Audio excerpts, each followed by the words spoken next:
Hello everybody, welcome to my channel. I am so tired. I am so tired. It is 8 o'clock in the morning and I've been up since 7 and I didn't go to sleep until midnight, which is still like 7 hours. So my dog kept waking me up like every hour for no reason. He is soundly asleep now upstairs. I was tiptoeing around upstairs because he was like so happy and curled up, and I'm just like, I should terrorize you and drag you downstairs and keep you awake like you kept me awake, but I can't because he's so cute. But yeah, he woke me up like every hour just cause. Sometimes he does it. Most of the time he's bored. He's bored, like he was asleep too much during the day, so then at night he's like and that's kind of what happened last night. So by the time I hit about 7 o'clock, I was like, okay, let me take you out and put you back upstairs, because normally that puts you right back to sleep because you expend some of your energy in the backyard. It worked like a charm. He is fast asleep upstairs. I am awake because I cannot go back to sleep after I'm awake. So yeah, I set this up this morning. So it took me about an hour to do this, but I thought it would be really fun. I saw Katie Coulson do this and it looked so cool and so much fun. And I love doing these matchup things, and it is March Madness. I am actually a huge sports fan, as my friends call it, sports ball. Even though there's pucks and other things that happen in sports. I watch like every sport. The only sport I really don't like is professional basketball, so the NBA. I watched a game last night. I wasn't very interested. I like pretty much any NCAA sport, which is college anything. Mostly we go to college football games. We have season tickets for Virginia Tech football games. Absolutely love it. And I like college basketball, just pretty much anything college we watch. And then we are in North Carolina, so they just opened up sports betting in North Carolina, and we've been having some fun with that. But again, warning, if you are easily addicted to things, don't do it.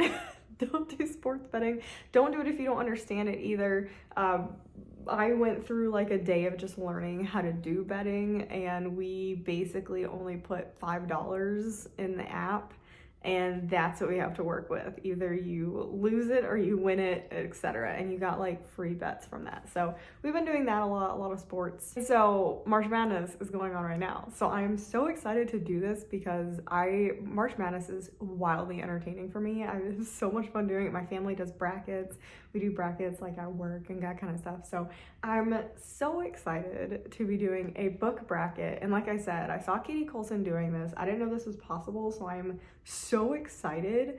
It turns out that the same people who make the tier ranking list thing also make bracket fights, and it's a March Madness bracket, and they kind of just, you fill it in yourself. So I did go through and I went through, let me pull this up. There are going to be ads on this site, so I'm going to try and keep them out of view. Let me adjust the camera so I can actually get like a good thing in here. I feel like that's the hardest part of doing these tier lists, is trying to get the camera right so you can fill in like the screen with the screenshot that's going on, and I feel like I look kind of weird in the camera, but whatever.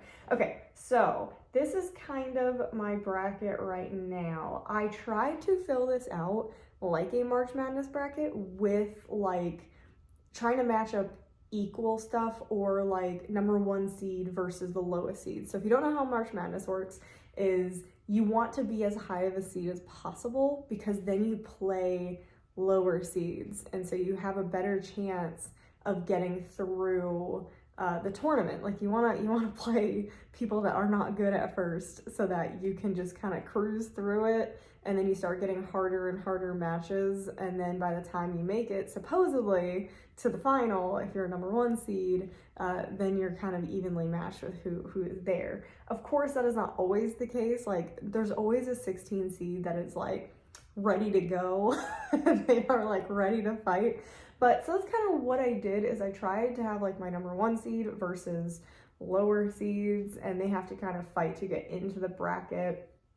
And then some ones that are like, they kind of match each other. So that's kind of how I tried to do it. I did try to seed them. It didn't always work out because I had so many, but we're working with what we have. So let's go ahead and start. It's gonna do my lowest seeds first that actually have to do like, so that's again how it works is, sometimes you'll have like 2 16 seeds and they'll be so evenly matched, they will play before technically March Madness, and they play to get into that first round. So there's like a preliminary round for some teams to get into the first round. So that's kind of how it works. So let's use matchup mode. Okay, so yes, this is definitely a 16 seed. The Girls by Emma Cline is like a super unpopular book, but I really liked it because it's taking like almost a fictionalized account of the Charles Manson murders, but you don't actually see any of the murders. You are following a girl who is friends with the people who end up doing it, and it's her perspective about what this what they're like before it actually happened, and how she like wants to be like one of them. And it's so interesting, and I feel like it did not sit well with a lot of people. It's definitely a controversial book, but it's so good. I really, really liked it. And then we have The Ones We're Meant to Find, which is like, again, I don't think it's very popular. To me, it was a beautiful book. It's following two sisters, and it's basically a science fiction kind of book, science fiction world, where you're living in this like post-apocalyptic kind of, but it's like an environmental story. It's the planet is basically destroyed, and we need to figure out what to do. And the sisters have been separated. One of the sisters is trying to find the other sister, and then the other sister kind of doesn't know where she is or what's going on. Oh, this one made me sob. It was so good. I think I'm definitely gonna go with The Ones We're Meant to Find. By the way, this video is gonna be really long. Like, I'm just warning you, this is gonna be really long. So if you don't want to go through my explanations, it'll go by like faster. This first round is just gonna take a really long time to explain why I like the books. If you just want to know the ending about who I pick as my favorite book, just go to the end. I do have my predictions. That's what I forgot. Okay. I think, because this is a big thing about March Madness, is predicting. I obviously have like an unfair advantage because it's me reading the books, but what I think will make it to the final two, A Deadly Education I think will make it to the final two. And then it's harder to pick my second one. I'm between a lot of them. I feel like Invisible Life of Addie LaRue has a good chance. I don't remember what side of the bracket some of them are on, so some of these might not be possible matchups. Seven Husbands of Evelyn Hugo is a possibility. A Court of Mist and Fury is a big possibility. There's a couple in there. I definitely think A Deadly Education will be the winner, but we'll see. I could be wrong. We could get there, and I'm like, and this is what March Madness is all about. So that's kind of my prediction, and we will see if that prediction is correct. Okay, so we have Tithe by Holly Black. I generally just liked Holly Black books a lot. This is kind of an introduction into her fairy worlds. This is like the series before The Cruel Prince. This is a much more niche series, and it's not as popular, but it's very interesting. They're short books. I really like the introduction to the world. It mixes fairy and human worlds, and it just gives kind of a really good introduction to how The Cruel Prince kind of works. And I think a lot of people don't realize that Holly Black books kind of all are in the same universe, kind of. And so I really like it. It's just really good. It's a really good fae book. Dreams Lie Beneath is so fun. It is a standalone fantasy, which, again, Tithe is also a standalone fantasy. There are 3 books in the series, but technically they all stand alone. Dreams Lie Beneath, so much better than Divine Rivals. I feel like that's a hot take. So much better than Divine Rivals. We have our main character who is this very fiery personality, and her father are like the magicians or protectors of this little village, and they get ousted by this new person, and she wants to have revenge against the person, and like the plot goes from there, and it's just a lot of fun. I actually do think I like Tithe and those overall better, like as a whole, but I think Dreams Lie Beneath wins as a like separate book. So if we're counting just books and not the whole like series kind of, I think Dreams Lie Beneath wins. Okay, so Pretty as a Picture and The Book Charmer, these are very different books. These are like super, super different books. Pretty as a Picture is a mystery thriller. I feel like it's more, no, there's definitely thriller aspects to it. It's a mystery thriller where we're following our main character who is she's an editor. She edits film and stuff like that. So she goes to this secluded island that supposedly has some dark history, and they're making a movie based on this dark history. and someone winds up dead. And so she's kind of trying to solve it with the help of this annoying podcast. Like these two little kids who want to start a podcast are helping her. And it's just fun. It's a very quick mystery thriller. Again, it's not a super popular one, which I'm surprised about, but it's really fun and it's one of my favorite thrillers that I've read in a long time. The Book Charmer is contemporary fiction. It's cozy fiction. It's cozy fiction. And it's actually a book that my mom told me to read because she really liked it. And so I was like, okay. And normally our tastes don't align very much except for in mystery thrillers. So I was surprised when I read it and I absolutely loved it. But it's following this tiny little village and this woman who comes into, not village, but town, this very small town. Everybody knows each other. And this woman comes in trying to settle some estate things. And basically the town doesn't want her to leave. And that sounds ominous, but it's not. And there's like some book magic going on, and it's just so cute. And definitely the Book Charmer wins. I have recommended this to so many people.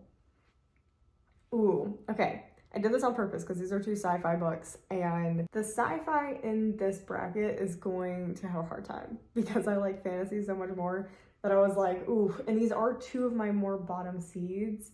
Red Shirts is just a fun book that is a parody on Star Trek. If you don't know, in Star Trek there are like, everyone wears like different color shirts depending on like who they are. And so someone every episode dies to alien invasions, just like freak accidents, just something. These random extras die every episode. And so this is about that. This is a parody where the Red Shirts kind of like figure out what's going on and they're like, how do we avoid this from happening? And it's just a lot of fun. And then we have Comfort Me with Apples, which was the surprise hit of last year. And again, these are so different. This is following our character who lives in this perfect community. It is very Stepford Wives-esque, which is one of my favorite sci-fi like tropes. I love this type of trope. And it punched me in the face. Like, it's so good. And I don't know which one to pick. And I can't say anything more about Comfort Me with Apples because it's a huge spoiler because it's also just like a novella. It's very short. I feel like I had a lot of fun with Red Shirts, but Comfort Me with Apples was like, what? So I think I'm gonna go with Comfort Me with Apples. Okay. The Darkest Part of the Forest is a very interesting Holly Black series. This one, it probably could fit into the rest of her world, but it is a bit different, where we have two main characters who find I think it's been a while since I read this one. They find like a boy in the woods, and I think he's fae, and it's just a very haunting story. It's forest magic, and that's the type of magic that I like, and it's very ethereal, which is the type of writing that I like. I don't think it's gonna win against Defy the Night. I really, really like Defy the Night. I like the dual perspectives in Defy the Night. I love the characters, and it's just your basic fantasy story that I really like. So I'm just gonna go with Defy the Night. Ooh, The Wicked. Ooh. Okay, this is a hard one. I don't know why I put this in a 16 seed. The Wicked Deep and Bonecryer's Moon. Ooh. Bonecryer's Moon kind of went down a little bit for me because the second book was not as good. It was kind of just a rinse and repeat of the first book, but I'm trying to do like separate books. This book, because I have some later on that's that problem. Oh, Bonecryer's Moon. Okay, so The Wicked Deep is following, I gotta remember if it's this one. No, because Winterwood's the other one. The Wicked Deep is heart-wrenching. It's so good.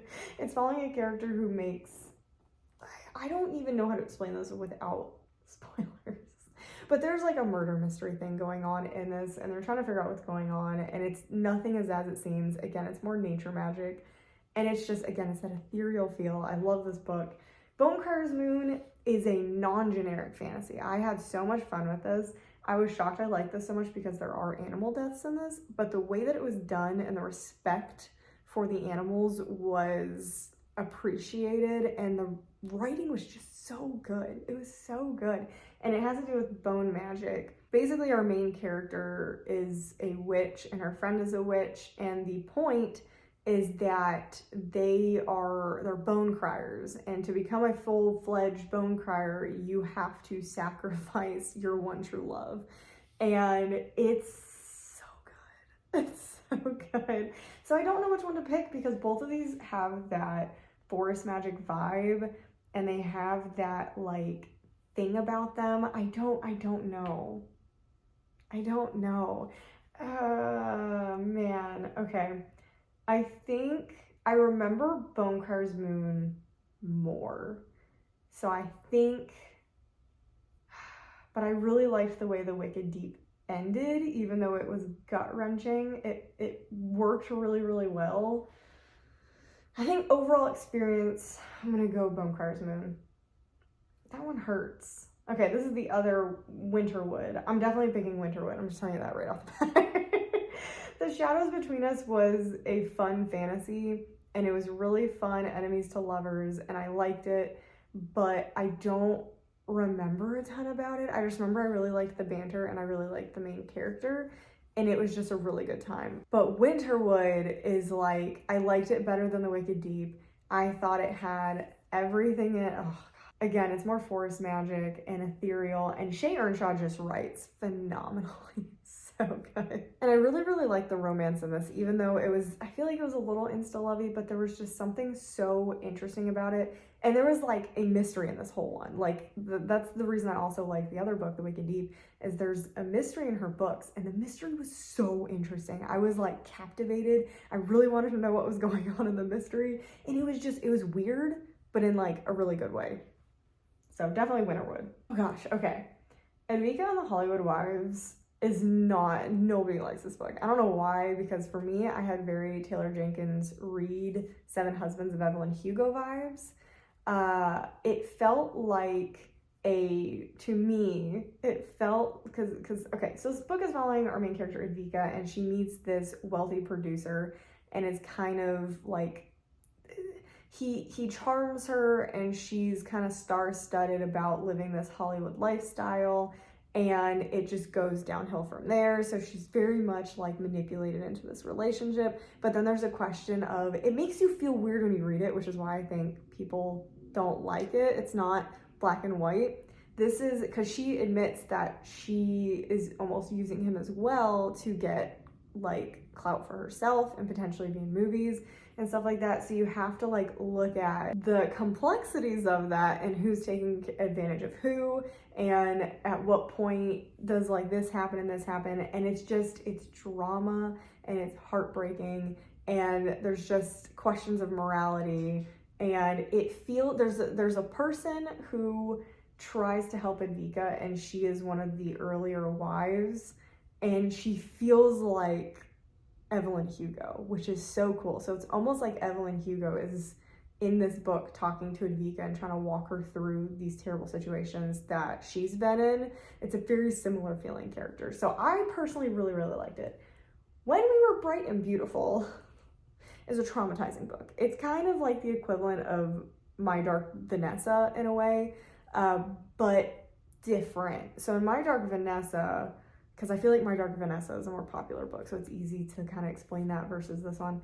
That one is following our main character, who was a victim of childhood assault, basically, but as the victim, she doesn't want to see herself as a victim. She romanticizes it so that she can live with it, basically, and that's kind of the book, is her going through that and looking at her past. When We Were Bright and Beautiful is a similar idea, but our main character in this is the sister of an accused, I know people are sensitive to this word, but there's no other way to describe it. This is just how it is. Her brother is an accused rapist by, I think, a girlfriend.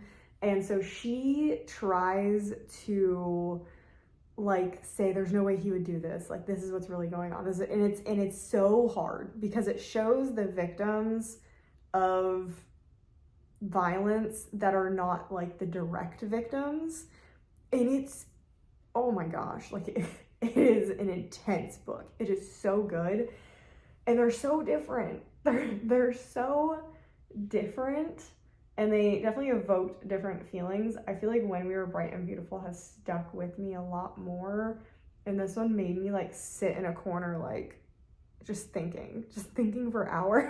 So I'm gonna pick that one. Oh, okay, we have made it past like the lowest seeds. So this is basically a number 1 seed versus a 16. Seven Husbands of Evelyn Hugo is one of my favorite books.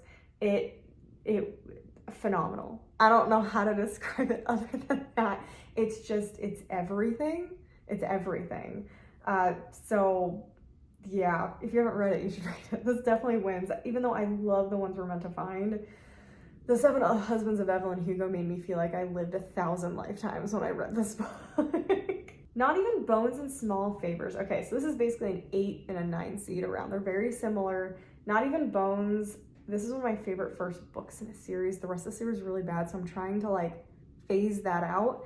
But this was such an interesting book where we're following basically a villain. Like our main character, I think, I'm trying to remember, I'm pretty sure they harvest organs from supernatural creatures and then sell them. And that's how they make their money.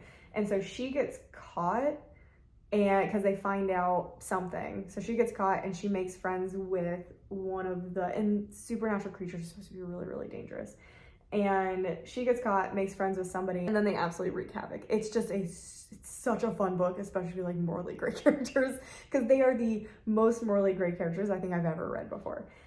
Small Favors is, oh, it's so good. It's so good. It's forced magic again, and it is very similar to, if you like the vibes of The Village by M. Night Shyamalan, but without some of the weirder stuff going on, you would like Small Favors. Like, it's got that creeping dread. Something is going on in the village and people are slowly going insane, and the village is just like tearing itself apart, and you are the main character trying to figure out who's next, what's happening, and it's creepy.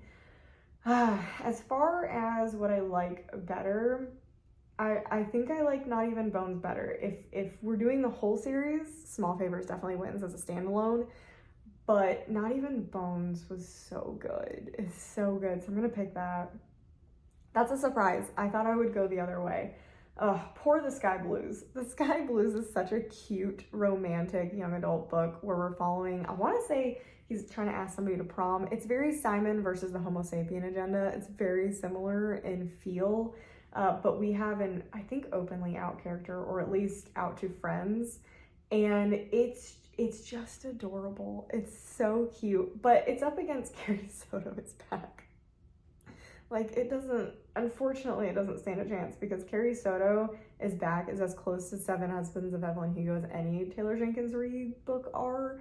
Like, this book is so good. It's following Carrie Soto, who is this highly unlikable character, and she is this tennis star, and it's just this struggle for her to become human after years as a child just training to be the best. Like, had no friends. It was only training and life like that, and no school. It's basically her finding herself while also trying to get back what she lost, and it's phenomenal. So yeah, Carrie Soto's back wins. Emily Wilds versus Clockwork Angel. Emily Wilds is like a 4 seed. I think Clockwork Angel is like a 15 or something like that. Emily Wilds definitely wins. It's so cute. It's a cozy fantasy. I feel like I don't need to explain Emily Wilds. I feel like everybody knows what it is, but it's following our main character, Emily Wild, and she goes out to explore Fae, and she gets into shenanigans, and she has to deal with a very annoying romantic interest in Wendell, and he's lovely, and I love it. Clockwork Angel is it the first book? You can tell, Emily Wilds is gonna win. Clockwork Angel, I really liked it, but it wasn't, the Infernal Devices I generally just didn't like as much as the Mortal Instruments. I like the steampunk version, but I thought these were generally just harder to get through, so just because it was harder to read, even though eventually it did become a 5-star, I definitely would go with Emily Wilds. Ooh, okay, so City of Heavenly Fire is the 6th book in the Mortal Instruments series, and it's so good. It is by far my favorite in the series. I think it is the best. I think it is Cassandra Clare's writing at her best. Like, the stuff that is going on is insane. I was on the edge of my seat while I was reading it. A lot of storylines are brought together, and I loved the ending. I thought it was so good. So I can't really say anything else other than that it's following the Shadowhunters, and it is the last book in that little series. The Midnight Lie. Okay, I had to take a break for a second. We just got news about our house, and we're kind of really pissed about it. We were under contract for our house because, again, if you don't know, our house is being sold. We were under contract for our house, and it's been 3 days since the buyer bought the house, and they apparently just changed their minds. So we're really pissed off because it's been 3 days, no inspection was even done, no appraisal, and we turned down another offer for this offer. So I'm pissed off. I am so mad because there was like no reason. They just like, I don't know if they got cold feet or they panicked or something, but they just backed out and wasted everybody's time. So don't buy a house or don't put an offer in unless you're serious about a house, because now we just wasted 4 days of not being able to show the house to other people. I'm so mad. I am so mad. Okay, anyway, let's continue with the bracket. So we have, all right, I was explaining the Midnight Lie. So Midnight Lie, it's been a while since I read this one. It's not sticking in my brain, which basically means the other one's gonna win. But it's following our main character, and she is like one of the lower, I think there's like a caste system in this world, and she's like one of the lower castes, but she's brought up for some reason. I literally don't remember, but I remember loving this book. It's on my list to reread actually, because I haven't read the second book in the duology. But as of right now, we're gonna pick City of Heavenly Fire. Okay, Heir of Fire and Woven in Moonlight. Heir of Fire is going to win. I feel bad, like, I have very strong opinions about books. Heir of Fire is the third book, I think, in the Throne of Glass series. It's when we finally figure some things out. I obviously can't say, but it is so good. It is so good. I love Heir of Fire. It's all I can say about it. Woven in Moonlight is a really fun book. Again, I don't remember a lot about, but I remember that I really, really loved it. It's following our main character who I want to say, I literally can't even tell you what happens in it. Maybe I should reread this one. But yeah, we're gonna stick with Heir of Fire. Ooh, okay. This is a tough one. This is again like a 8 and 9 seed. Serpent and Dove is so good. I have not read the rest of the series because I was so bored by the second book that I just never finished it. I still have all the books and I want to read them so I can read the Scarlet Veil, because apparently the Scarlet Veil is really good and I don't like not reading everything in a series, so I have to read them. Serpent and Dove is following our main character who is a witch, and she ends up in a forced proximity marriage thing with a witch hunter, and it's just fun. It is fun. I love the storyline going on. I love the setting. It's just so much fun, and I love the characters. So this is a really, really good one. But then you have Stalking Jack the Ripper. I think Stalking Jack the Ripper is gonna win. This is just Victorian era murder mystery things happening with supernatural-esque twists to them, and we are literally trying to find Jack the Ripper, and it's like alternate history almost. It's so good, and I love our main character. I love the romance in this. It's just a really fun series, and this first book is phenomenal. So I'm definitely gonna go with Stalking Jack the Ripper, but I really do love Serpent and Dove. Oh, you can hear my lovely fridge.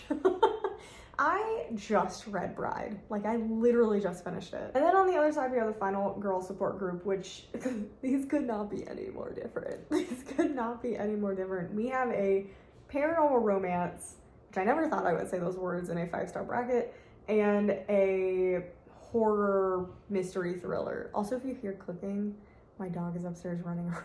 He finally woke up apparently.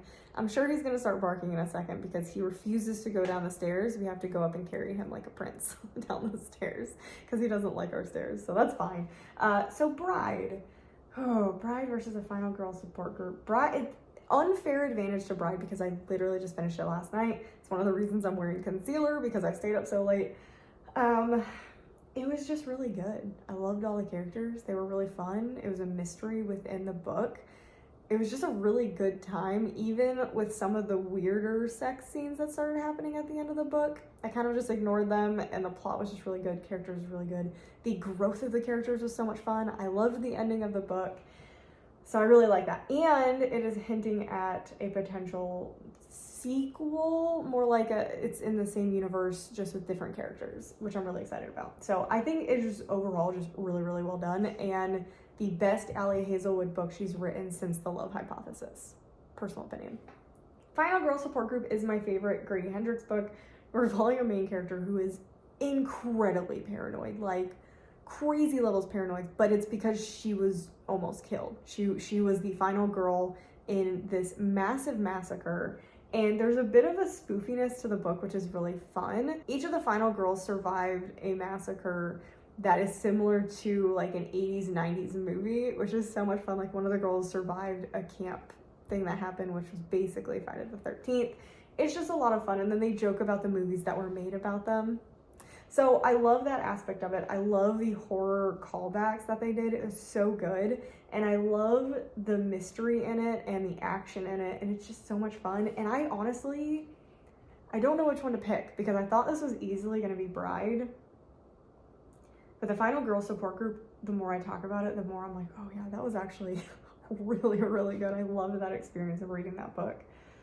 Oh, and I'm trying not to let recency bias color my opinion of these, but oh no, I really liked the characters in Bride. I'm more likely to reread Bride than I am the Final Girl Support Group, although I kind of do want to reread it. Oh no, I know, I didn't think I'd find like a difficult decision this early. I tried to make it so that like the ones I was really excited about would basically like what I set up, the bracket system. So yeah, I think I'm gonna pick Bride. Also, my dog came downstairs, so you're gonna hear the clicking much closer. And if he bumps into the camera thing, I don't like this. I don't like this at all, but I'm gonna pick Bride. Fourth Wing wins this one. Fourth Wing, you all know what it's about. I don't need to go to what it's about, but dragon riding. Dragon riding. Sweet and Bitter Magic was a really surprise, fun fantasy. It does fall into the kind of generic fantasy, but I loved the romance in this. The romance was very different than what I'm used to, and there was a weird kind of magic in this that I really liked. It's been a while since I read it. I can't tell you that much about it, but I did really, really like it. But because I don't remember that much, it didn't stick with me for like a super long time. Fourth Wing. Okay, another one I kind of did on purpose, romance versus romance, to be a little more fair, at least in the first round. The Unhoneymooners are bringing down the Duke. The Unhoneymooners wins. I've read it twice now, and I never reread books. I love this book. It is fun, flirty, romantic, an absolute mess of a book. It makes you uncomfortable and it makes you cackle, and it's just a wonderful book. I love it. It's one of my favorite romance books.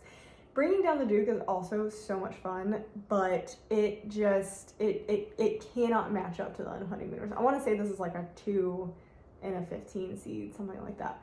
Bringing Down the Duke, I do absolutely love. I love the romance. I love the regency-ness of the time period. I think it's so much fun. There's a lot of like women power, which I absolutely love. I'm gonna pick the Unhoneymooners. Okay, so we already talked about Dreams Lie Beneath. These Violent Delights definitely wins. One of my favorite books. It's just really good. These Violent Delights is so cool. I like the monster magic. I love the mystery that's in this. I love the true enemies to lovers. This is true to me, true enemies to lovers in this book. So phenomenal, so good, so exciting. And it's just like the most interesting Romeo and Juliet retelling I've ever read. Like, it went so off book, but kept the backbone of the story. It's just phenomenal, and it's so good. I love Dreams Lie Beneath, but These Violent Delights is amazing. A lot of these are fantasy books. Oh, I really love The Book Charmer, but Sorcerer of Thorns is a standout, standalone fantasy. I don't know how Margaret Rogerson does it. It is hard to really make a standout, standalone fantasy. It just is. Like, you always want more. And I do want more from I wish there was a second book, but I don't think it's necessary, which is rare. And it's so good. Ooh, okay, so this is an interesting pick. Tales of the Celestial Kingdom is the 2.5 book in the Daughter of the Moon Goddess, Heart of a Sun Warrior series. This wraps up the series with a little bow. Like, it is so good. It's not the best of it. No, it is. It is, because it gives me what I wanted. It gives me what I wanted in the series. And it kind of takes you like on a background trip about what has happened. again, love Comfort Me with Apples, but this made me cry multiple times, and it gave me everything I wanted from the story. So Magnolia Parks is originally a 4.5. If you go watch my favorite books of last year, it was an honorable mention. That was a mistake. That was a mistake. Magnolia Parks is a 5-star. It should have been in my top 10 list last year. 100%. That was a mistake. I absolutely love Magnolia Parks. It's following Magnolia and BJ and their toxic relationship with one another. And it is addicting and beautiful in the writing. Jessa Hastings' writing, everything is quotable. You could put everything in the book on a t-shirt. It's so good. Defy the Night is great, but it is a generic fantasy with some generic characters. I love the series, or I love the book, because I haven't read the other books yet. I love Defy the Night. I love the characters. I love what's going on, but Magnolia Parks is an absolute standout. Oh, I'm worried now, because I really like Magnolia Parks. Should have been like my number 3 book last year. I messed up so bad in my favorite books last year. Like, I'm gonna have to do corrections. I'm gonna have to go back and do corrections. Ooh, oh, okay. These are very similar. I think Bonecrier's Moon beat out the other Shay Earnshaw, but I think Winterwood is better. And I already talked about both of these. Winterwood, I think Winterwood wins. I really liked Winterwood. Ooh, Heartstopper. So I actually picked Volume 2 because Volume 2 is my favorite in the series. I tried not to pick multiples in the series. Throne of Glass and Air of Fire, I think, is the only one that I did pick 2 because they're so different as books. But Volume 2, Heartstopper, is my favorite, and even though When We Were Bright and Beautiful is an amazing book, Heartstopper is just a Heartstopper. Seven Husbands of Evelyn Hugo beats Not Even Bones. I love Not Even Bones, but that can't compete with Seven Husbands. Ooh, Carrie Soto's back or Emily Wilde's. This is a tough one. Carrie Soto and Emily Wilde's are two very different books, but with very similar main characters. Carrie Soto is a very unlikable character, and so is Emily Wilde. And they both kind of have people surrounding them that are more likable and encouraging them to kind of understand themselves and where they're coming from. And I actually, both of them are like coming into yourself stories. But I think I like Emily Wilde's better. And it's probably just because of the fantasy aspect. But I like her romantic interest better at this point. And I like the general story. So I think I'm going to go Emily Wilde's. That's a tough one. That's a really tough one. Okay. Air of Fire and City of Heavenly Fire. That's funny that they both have fire in their names. Air of Fire sticks with me a lot more. I really, really like this book. It is a great middle book in a very long series. That's really impressive. And the romance. It's so good. It's so good. So I'm definitely going to pick Air of Fire. Even though I really like City of Heavenly Fire, Air of Fire. Ooh. I actually think Stalking Jack the Whipper. Stalking Jack the Ripper wins this one. I really liked Bride, but Stalking Jack the Ripper is so good. It's so good. I love it. The story, the mystery, everything about it is phenomenal. So I'm definitely going to pick Stalking Jack the Ripper. So there goes one of my first big ones. The Unhoneymooners or Fourth Wing. Fourth Wing wins. I really like Fourth Wing. I really thought the Unhoneymooners would make it farther, which is kind of sad. Oh, it's doing all the same side first, I think. Okay, that's why. These Violent Delights are Sorcerer of Thorns. These Violent Delights has stuck with me better, and I thought it was a much more intricate plot, and I liked the characters a bit more, so I'm gonna go These Violent Delights. Magnolia Parks. I love what this did, but I think I like this series as a whole better than individual books, and this book is just so good. Magnolia Parks is so good. Winterwood or Heartstopper? I'm gonna go Heartstopper. Heartstopper's gonna go far. Seven Husbands of Evelyn Hugo. Air of Fire or Stalking Jack the Ripper? I think I'm gonna pick Air of Fire. I am picking Air of Fire. I really like Stalking Jack the Ripper, but Air of Fire was so good. It's basically my favorite book in the series, I'm pretty sure. Even though that last book was really good. Oh, Fourth Wing or These Violent Delights? Oh, these are so different. These are so different in so many ways. We have adult romantic fantasy and young adult romantic fantasy, kind of. Oh no. I don't know. I really don't know between these two. Fourth Wing is just kind of fun. These Violent Delights definitely has like deeper aspects to it. And I love those flippin' characters so much and what they go through. Oh man. Fourth Wing has Xaden and Violet and Dragon. No, and I read this so fast. And this one, I did struggle through a little bit because it's a complicated storyline. And this also has recency bias, which is a problem. Oh no. I think I have to pick Fourth Wing. I think Fourth Wing partially wins because it has everything I like about it in it. Like there's contests, there's just interesting characters. I like the romance. I like the friend group. Oh, I'm gonna get some hate for that one. Oh no. Magnolia Parks or Heartstopper. I've read Heartstopper 1,000 times, but I don't know if that's because it's just easy to get through because it's graphic novels. Oh no. I'm gonna pick Heartstopper. This gives me like warm and fuzzy feelings. It makes me feel better when I'm down. Going Heartstopper. That one felt bad though. That felt bad. Seven Husbands of Evelyn Hugo. This is oh, so good. It's so good, but this is so good. This is hard.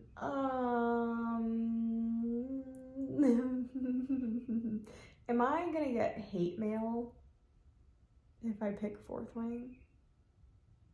Like, am I? Because I think if we do standalone books, and we're not counting the whole series, which is difficult with Heartstopper. Heartstopper is like a continuous story. I think I would pick Fourth Wing. Even though what's funny is I picked Heartstopper as my favorite book last year over Fourth Wing. But I think I was doing it as like a whole series. My ranking last year was all sorts of messed up. Okay, be happy. Seven Husbands of Evelyn Hugo wins that. Okay, so we have our big bracket finished on one side, and now we are moving over to the other side. Off to Be the Wizard is a fun sci-fi book that is following our main character who figures out that the world is a computer program, and he programs himself into medieval England, and it's hilarious. I love the characters. It's so good. But we have Throne of Glass. We all know what Throne of Glass is about, and Throne of Glass wins. Ooh. I like Cinder better. Cinder is following our main character, Cinder, who is partially robotic, and it is a retelling of Cinderella in that way, and it's like a sci-fi world. Curse of Dark and Lonely is a copy of ACOTAR. That's all you really need to know. Cinder. Oh, the Hunger Games or the Diviners? I feel like I shouldn't have included the Hunger Games because that's like a childhood pick. That was a 5-star, and I left most of those out. But Hunger Games is so good. I do have the Ballad of Songbirds and Snakes in here, so I kind of feel less bad about picking the first book in the Diviners because the first book in the Diviners is amazing. So we're gonna pick the first book in the Diviner series. Ooh, The Beautiful is really good. I really liked it. Vampires, human relationships, really cool New Orleans vibes, but Vespertine was so interesting, and it was exorcism based, and this character is so cool, and there was just so much going on in this story. I really loved Vespertine. Caraval wins this one. Heart of Iron is a really, really good sci-fi. It is a fun time, but Caraval is one that I'm gonna remember for a long time. I read this a long time ago, and I'm obsessed with this book still, and it was just so good. It's so good. It's such a good introduction to this like Stephanie Garber world that I don't think anything has beaten it that Stephanie Garber has written since. Like, I like Caraval better than any of her other books. Broken Girls or Kingdom of the Wicked? I actually gave Kingdom of the Wicked like a 2-star the first time I read it, and then I reread it and loved it. But I think the rest of the series is weak, but I'm not supposed to talk about the rest of the series. I'm not supposed to talk about the rest of the series. Oh man, Simone St. James' Broken Girls, which is one of my favorite thrillers of all time, or Kingdom of the Wicked. Like I said, thriller or mystery is going to be at a disadvantage. Anything that's not fantasy is going to be at a disadvantage because fantasy is my favorite. Oh, but I think I like the Broken Girls better, which is a surprise.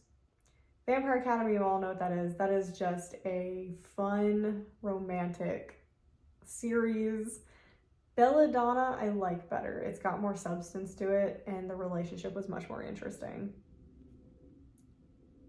No Exit. No Exit was way better. No Exit is so good. Final Girls was my first Riley Sager, and I just love the concept of Final Girls because I'm a big horror fan, so I really like this one. But No Exit was stress-inducing. Stress-inducing.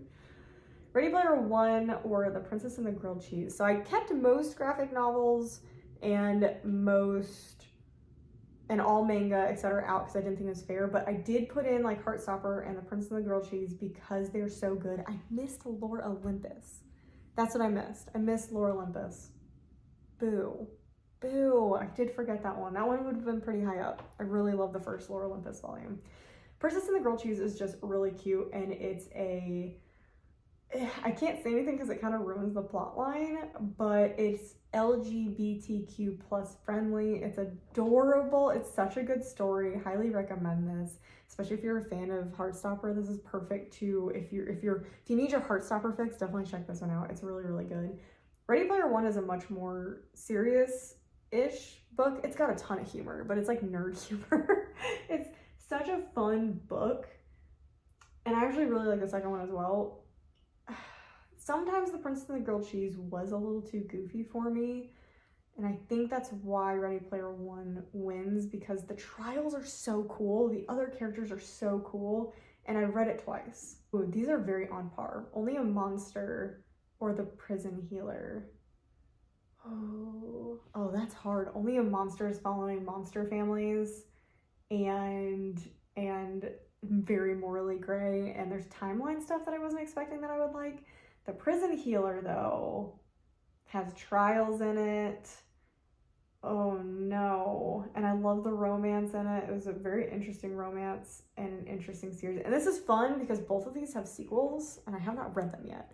So it definitely is like a true first book in a series matchup. I liked Only a Monster better. Just barely. Just barely. The Kiss Curse and the Spanish Love Deception. I actually liked the Kiss Curse better than the X-Hex. I liked the characters better. I thought it was really fun. The enemies to lovers romance was adorable, and they each have shops that they're running, and they're fighting each other over their shops, and it's so cute. But the Spanish Love Deception, like, gripped me. Like, I was obsessed with this book. I loved the characters. I loved the stuff that happened in this book. Oh, but now that I'm thinking, I'm like, I think I actually did like the Kiss Curse better. Did I? Oh no. I thought this was going to be an easy one. I thought the Spanish Love Deception, but now that I talked about the Kiss Curse, I'm like, oh no. I think I'm picking the Kiss Curse. Oh, that was a surprise. Okay, the Kiss Curse. Oh, okay. I have to forget that there's a second book. I have to forget this is a second book. This I loved. I loved it. I loved it. I loved it. I loved it. I loved it so much. It was so good. It was everything. All Those Villains was also everything. I literally have a video that says, is this my favorite fantasy of all time? It's so good. And they're both morally gray. Well, evil. Evil character. Cornelius Snow. Coriolanus Snow. All Those Villains. Oh God, I hate doing this because I hated the second book. I hated the second book. But this one wins. I loved this book. It's following 6 characters or something like that who are all the kids of these wealthy families or these old families that keep this town or whatever running. and they enter this bloody competition, and it's so freaking good that it is the biggest travesty that the second book was so bad, but the first book was perfect. It literally was a perfect book. The Hotel Nantucket, or Unmaking of June Farrow. These are very similar, cozier things. The Hotel Nantucket is more of a just cozy fiction book, while the Unmaking of June Farrow is cozy fantasy. This is a tough one. I think I like the Unmaking of June Farrow better because it made me okay with time travel. There were a couple of issues at the time, stuff going on. I was a little suspicious of some stuff, but this one also made me really sad. This one made me really sad, and this one made me happy. And I like being happy, and I really like the characters in the Hotel Nantucket and what happened in it. I think I'm actually going to pick the Hotel Nantucket. Yeah, because I didn't love the ending of The Unmaking of June Farrow. These are two really fun romance books. This is Bachelor-esque. One to watch is Bachelor-esque. It's just fun with a plus size character, and it's awesome. I love the romance in this. But the bodyguard was so flippin' funny. I loved this book. I love that she's the bodyguard, and he's like this lovable idiot. So I'm gonna go with the bodyguard. Ooh, okay, Sky in the Deep. It's been a while since I read it, but I really liked it. But Year of the Reaper was cool. So Sky in the Deep is following, I believe, this village of people, and she leaves. I don't remember it. And Year of the Reaper I remember a lot better. It's following our main character who left for war, and I think he was like in prison, and when he comes back, everything is different, and there's some suspicious things going on. And so he tries to help figure it out. And this one is really good. That was a surprise love. Oh. Court of Mist and Fury. Yeah, like super easy. Like I love Throne of Glass, but A Court of Mist and Fury is amazing. And again, another easy one. Invisible Life of Addie LaRue is just magical. It was so good. It's one of those books you either love or you hate. Because a lot of people said it was really boring, but for me, Addie LaRue is like one of my favorite characters in a series of all time, because she stood on her own as a character without romantic interests, or really a like concentrated plot. It really was about her, and I think that's why I like Seven Husbands of Evelyn Hugo as well. It's just, this character was just so good. Oh, The Diviners or Vespertine. If we're just counting one book, because Vespertine is a standalone, which, in my opinion, there should be a second book. So I was left unsatisfied by this ending, because I thought there was going to be a second book. The Diviners, I didn't like the rest of the series. Well, I liked the second book, but I didn't like 3 or 4. But this book is good. I'm putting The Diviners. The Diviners is so cool. Ninth House or Caraval? It's Ninth House. I shouldn't even pretend. It's Ninth House. Oh, so good. The Wicked King or Uprooted? I think I like The Wicked King better. Uprooted is just a really fun fairy tale kind of fantasy. It's cute. I have not read it in a very long time, but The Wicked King, I had so much fun reading. The Wicked King to me is the best in that series. It was just fun. I really liked it. Ooh, okay. The Broken Girls or Simon versus the Homo Sapien Agenda. Did I put the Broken Girls in twice? I think I put the Broken Girls in... No, we're in the second round. Okay, that was the buy-in, that's why. I was like, wait a minute. Simon versus the Homo Sapien Agenda wins. It's so good. It's I can't even describe it. It's just so good. It's fantastic. Fantastic. I absolutely loved it. I feel like I can't explain anything about that book without ruining the plot. But it's just like a cute young adult. Actually kind of serious. Like there's some very serious topics in that. Belladonna or Scythe?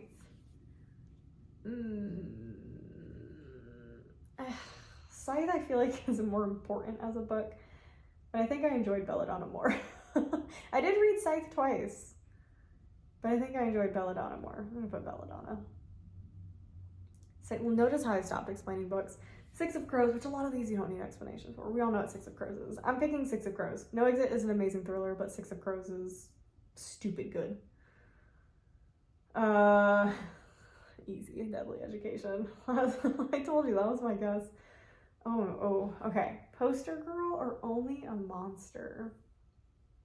Again, Poster Girl is one of those that it's one of those rare books that I love that does not have romance in it. I tend to like books that have romance better. That doesn't matter for thrillers or mysteries, that doesn't count. But for my fantasy books, I tend to like a romance, and this book stood without that. Only a Monster hinged on the romance, but I don't know if that really necessarily makes Poster Girl better than Only a Monster. But I loved what happened in Poster Girl. It was devastating. It was a lot different than anything that I've read before because it's post-dystopian. Like it's dystopian, but it's after the stuff in most dystopian books.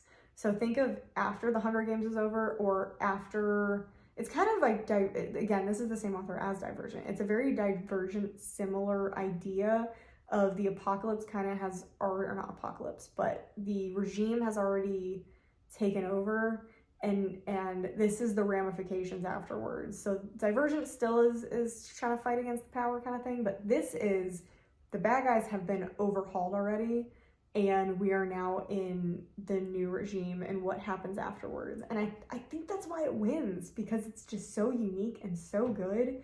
And I couldn't put this down. I couldn't put Only a Monster down. But Poster Girl's the one that's sticking out to me. Ooh, Part of Your World or The Kiss Curse. This goes to Part of Your World. Part of Your World is one of the best romances I've ever read. The characters were so good. It was so interesting. The romance was so great. And the characters could stand alone without each other. And that's hard to do in a romance book. Oh. Could you find two more different books? Because I don't think you could. Oh, man.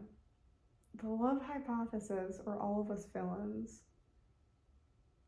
As much as I love The Love Hypothesis, I think All of Us Villains wins, which again hurts me. Anytime I pick this going farther, kills me because of how much I hated that second book. But this first book was, God, makes me want to punch something. Alone with You in the Ether wins. This book changed my brain chemistry for a whole month. Like, I could not function after reading this book for a month, and haven't ever felt the same about Olivia Blake, so this is like a one-hit wonder for me, but this was so good. Imogen, obviously, or The Bodyguard. Oh no, I loved Imogen, obviously, but it also made me highly paranoid and put me back in like a teenager state of thinking, which was not great for my mental health. And I think I just enjoy The Bodyguard a little bit more, so we're gonna put The Bodyguard. Ooh, okay, Home Before Dark or The Night Swim. Again, oh, The Night Swim hurts me if I pick that one because I hated the second book. I hated it. It's one of my worst books of last year. Oh my gosh, but The Night Swim was so good. I had so many people reading that book, but I also have so many people reading Home Before Dark. I think I'm gonna go Home Before Dark because I really love the weird horror aspect of it. I thought it was really interesting and the twists were pretty great. And this book made me really paranoid about certain things. So we're gonna go with Home Before Dark. Empire of the Vampire wins. Like, that's pretty easy. That's pretty easy. Empire of the Vampire. Shoot. These are very different experiences. The Invisible Life of Addie LaRue is arguably a much better book. Just a better book in general. But my enjoyment of A Court of Mist and Fury, it's just such a good book. Like, I don't even know if it's actually that good, but it was addicting, and I would go back and reread that. I don't know if I could ever reread The Invisible Life of Addie LaRue because it's just one of those books that you read once and you think about for the rest of your life. No. I'm seeing where this is going and I don't like it. Invisible Life of Addie LaRue or A Court of Mist and Fury. I'm gonna sit here for a while and cut to when I actually decide. Okay, I'm picking A Court of Mist and Fury. Do I feel good about it? No. No, I don't feel good about it. Ninth House wins. Ninth House is almost like a grittier Diviners, actually, now that I think about it. And I love Alex Stern, so Ninth House. Oh, The Wicked King or Simon versus the Homo Sapien Agenda. Those are very different books. But I think I actually liked the Becky Albertalli better. I just got sick of saying Simon versus the Homo Sapien Agenda. It's a very long title. I love The Wicked King, but I really like this book. This is awful. Six of Crows easily beats Belladonna. it's a deadly education, but that's a pretty good matchup. Why is this making it so far? All of Us Villains wins again. I love Part of Your World, but All of Us Villains is just so good. It's so good. Okay, so this is a decision of fun and cute or intense and destructive. Oh, I feel like I'm not gonna remember The Bodyguard, and I would reread Alone with You in the Ether. This one made me feel things. We're gonna go with Alone with You in the Ether. I'm trying to like bring myself back to when I read it and how I felt about it. Empire of the Vampire.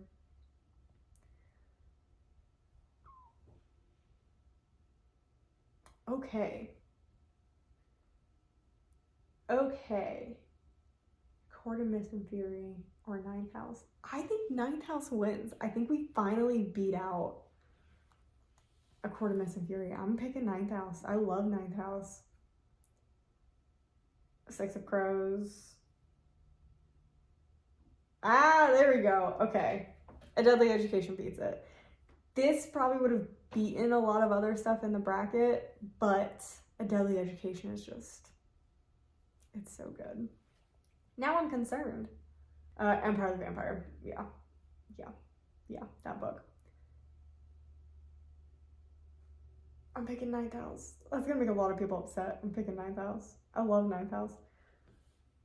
Oh, okay. Empire of the Vampire is amazing. It's amazing, but it also made me want to die while I was reading it, which is okay, but it's also so depressing. A Deadly Education, that wins. I love this book. I love this book, but I will say Empire of the Vampire, strong fight. Very strong fight. What won on the other side? I don't remember what went on, because I feel like this is the matchup. Like this. Shoot. Ninth House, Alex Stern, Darlington, Murder Mystery. No, it's A Deadly Education. Oh my gosh. Yeah, it's A Deadly Education. Yeah, it's A Deadly Education. Okay, what's the final? Seven Husbands of Evelyn Hugo versus A Deadly Education. That's very interesting. And I feel like that proves how good this is, that it beat out so many fantasy books. But A Deadly Education wins. Like, so I was right. But, yeah, Deadly Education wins. I feel like the final matchup should have been Ninth House versus A Deadly Education. That was much harder to pick between than the Seven Husbands of Evelyn Hugo. That's tough. The things that I think would have made it farther if not for their bracket location. Kingdom of the Wicked, I think, could have beat out both of those. Poster Girl could have made it to a final on this side, potentially. Part of Your World. This wrecked it. This is stupid. All of Us Villains wrecked this side of the bracket. I thought Ballad of Songbirds and Snakes was actually going to get really far, but because it went up against All of Us Villains, and I didn't think about that book. I thought I was like, oh, I'm going to hate it when I get to it. No, it was such a good book. So that should have gone far. That wrecked that whole side. Ballad of Songbirds and Snakes probably should have gone farther. Love Hypothesis should have gone farther. That ruined that whole side of that bracket. I'm surprised about the Bodyguard. I didn't think that would get as far, but it's funny what you think about. Everything else seems about right. But yeah, Deadly Education. My favorite book is Deadly Education. So I went into this kind of expecting that, but I'm glad it was kind of confirmed now looking at all my 5 stars. But I am happy to say, like, Ninth House is pretty close. Ninth House is very, very, very close to a top there. This also made me rethink some of my decisions last year, my rankings last year of books. Like Magnolia Park should have been higher. Fourth Wing probably should have been a little higher, because Fourth Wing beat Heartstopper, which is wild. I'm gonna get angry emails or angry comments about that. But anyway, My favorite #1 5-star book is A Deadly Education, and I'm okay with that. I'm okay with that. So anyway, I hope you guys enjoyed it. This is a long ass video. This is gonna be such a pain to edit. I am not excited about that, but I hope you guys enjoyed it. You guys should tell me what your favorite books are. Maybe do your own bracket. Tell me what wins. That'd be really fun, I feel like, for some people to do for March Madness. And yeah, that's everything I have for you. So I hope you guys enjoyed it. Make sure you subscribe if you're not subscribed. Make sure you like the video if you enjoyed it. And I will see you guys in the next video.